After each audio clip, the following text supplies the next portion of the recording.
G'day. More than half of the 20 F1 drivers live in the same country, within a mile of each other. That country is Monaco. But which drivers live there and where do the others reside? You're about to find out. This is Monaco, the jewel of the Mediterranean and home to 13 F1 drivers. I asked Mark Cantavella from Monaco Advisors why so many drivers choose to settle there. There is no personal income tax in Monaco, which is zero. So you won't be taxed on your salary, you won't be taxed on your sponsorship. That leads you to a 0% taxation as an individual. And for an F1 driver earning tens of millions of dollars or euros, that can be a huge saving. So let's run through where all 20 of the F1 drivers reside, starting with this man, Lando Norris. Monaco. He moved there in 2022. Prior to that, he was living in Woking, not far from McLaren in Britain. First of all, safety, then networking, because a lot of them are living in Monaco, so they can meet each other, they train together. Perhaps Lando trains with Max Verstappen because he too lives in Monaco. Moved there from the Netherlands the day after he turned 18. And being one of the top 2 highest earning F1 drivers, he has a lot to gain from zero personal income tax. A Daily Mail article last year suggested he would save up to £172 million. But does he pay any tax? His manager Raymond Vermeulen says yes, pays taxes on the sports performances he delivers in the Netherlands, such as income earned during the Dutch Grand Prix in Zandvoort. He also pays taxes in other countries where he, as a sportsman, generates income. He went on to say, we have no income from the Netherlands, so why should we have to pay tax on foreign income there?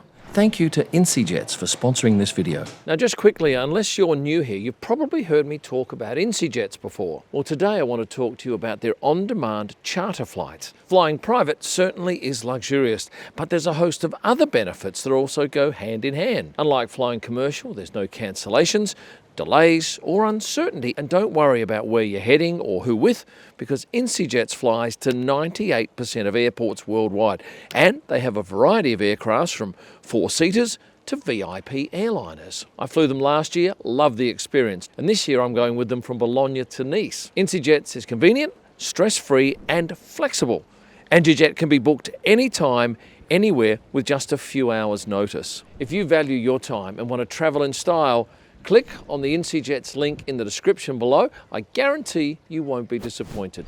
What about Esteban Ocon? Well, he's one of 3 drivers to live in Switzerland, Geneva to be exact. Tax situation there? Well, there is federal tax for single people, plus there's a cantonal tax, like a regional tax. Switzerland has not one income tax rate. It differs depending on the canton or region that you live in. Peak income tax, say at Zug, is just 22%, whereas in Geneva, it's at 45%, which is still cheaper than what Esteban would pay in his home country of France. So, could he live in Monaco? Yeah, he could live there, but he wouldn't get the tax-free status. Why? Because the French government allows Monaco to exist, but they don't want their citizens going there. They're happy for other countries to send their citizens there and pay no tax, but not the French. Aussie Oscar Piastri? Yes, he too is a Monaco resident. He hasn't lived in Australia since 2016. Lived in the UK when he started with McLaren, but moved to Monaco last year, 2024. Of course, moving to Monaco is not just about taxes. It's a bit like a rich boys club. German driver Nico Hülkenberg is part of that club, lives in an apartment with his wife Egle and daughter Noemi and dog Zeus. But get this, not just anyone can move to Monaco and get that tax-free status. You need to prove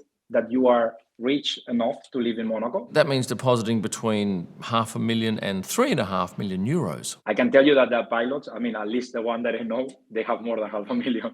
In order to become tax resident in Monaco, a pilot must really live in Monaco. Of course, an F1 driver is on the road for probably 200 nights a year, so they couldn't fulfill that criteria. But the important thing is his personal life must be in Monaco, wife, kids, gym membership, whatever. Their economic activities must be based in the Principality. If they're paid in Monaco, have started Monaco companies, or relocated their families, they'd likely qualify as tax-free. Charles Leclerc, though, doesn't need to do any of that because he's the only driver to hold a Monegasque passport, so he's legit. His teammate from 2024, Carlos Sainz, holds a Spanish passport, but he moved to Monaco last year and lives just 5 minutes from Charles. What about Yuki Tsunoda?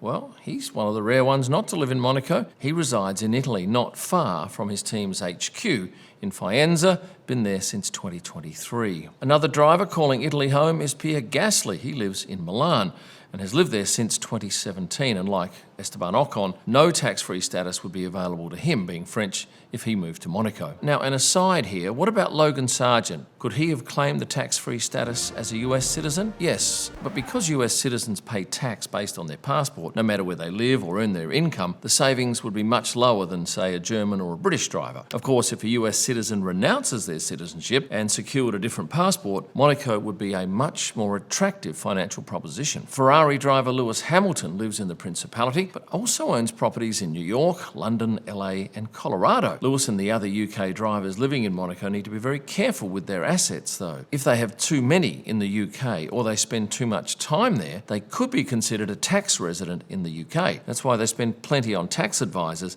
to get this stuff right, because there is so much money on the line. Lance Stroll and Fernando Alonso do not live in Monaco, instead choosing to reside in Switzerland. With Esteban, that's a trio of drivers choosing Switzerland. If you go back to other past champions, Kimi Raikkonen and Sebastian Vettel, they too are Swiss residents. Mercedes' number one driver this year is George Russell. He has been a Monaco resident for 2 years now. I see he was training at the Monaco Stadium the other day in his new Adidas gear. Monaco itself, though, is a very tiny country. What is it? Under 2 kilometres long and under 500 metres wide, but they fit 36,000 people in there, of which 33% or so are millionaires. And the Monaco government is acutely aware that they have lots and lots of high-profile people there, wealthy indeed, and because of that, the government requires pro photographers and videographers to seek written permission for their activities in the city, which minimises the paparazzi pestering their millionaires, although Charles did have that issue with fans, overzealous fans, knocking on his door and ringing his doorbell at all hours, which he actually had to go on social media and say, please,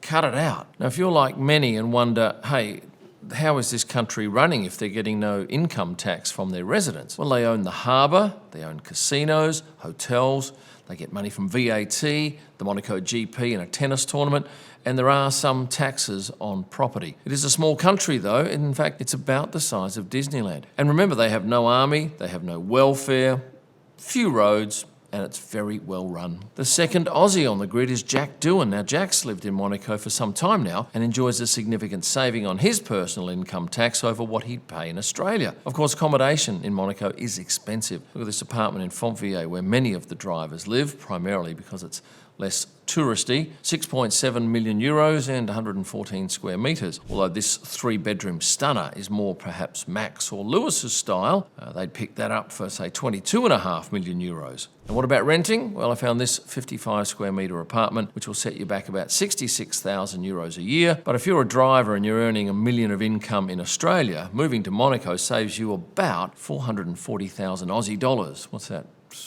Just under 300,000 US. So the higher rental is not that much of an issue. Alex Albon's another Monaco resident, and get this, he lives opposite his teammate Carlos Sainz, and I'm talking on the same floor with doors facing each other. And what's Carlos like as a neighbour? Fine, quiet, respectful. Well, that's 15 of the F1 drivers. There are 5 to go, so let's go now to Liam Lawson. He lives in Monaco, where it's a lot warmer all year round than where I'm standing right now. Kimi Antonelli, does he live in Monaco? No, but he does live in San Marino, which is a principality in Italy. They have a territorial tax system. Only the income generated from within its borders is subject to taxation. Income earned from foreign sources is tax exempt, and that makes that a pretty attractive place to live for someone like an F1 driver. Oliver Bearman moved to Monaco recently. His father had an apartment there. His dad decided to move back to England, and that left the apartment free for Oliver to move into. We're down to 2 drivers, and I can tell you that Gabriele Bortoletto's family moved to Monaco recently. He's moved with them. That leaves just 1 driver, Isaac Hadjar, and his situation is a little out of the ordinary. He lives in Faenza and in Paris, but also spends a bit of time in the UK on the sim. If you kept count, you would know that 13 of the 20 F1 drivers on the grid this year live in the Principality of Monaco. Now, before you go, I need to thank all of my subscribers, 412,000 of you, thank you. But if you're not a subscriber and want to be part of the throng, please hit that button, at least like the video, and for a whole lot of extras, become a member. Now, before I freeze, I'll say thank you for watching and stay passionate. You just need some filler in your jaw. What's filler? Trust me, you need it. What is it? Just look it up.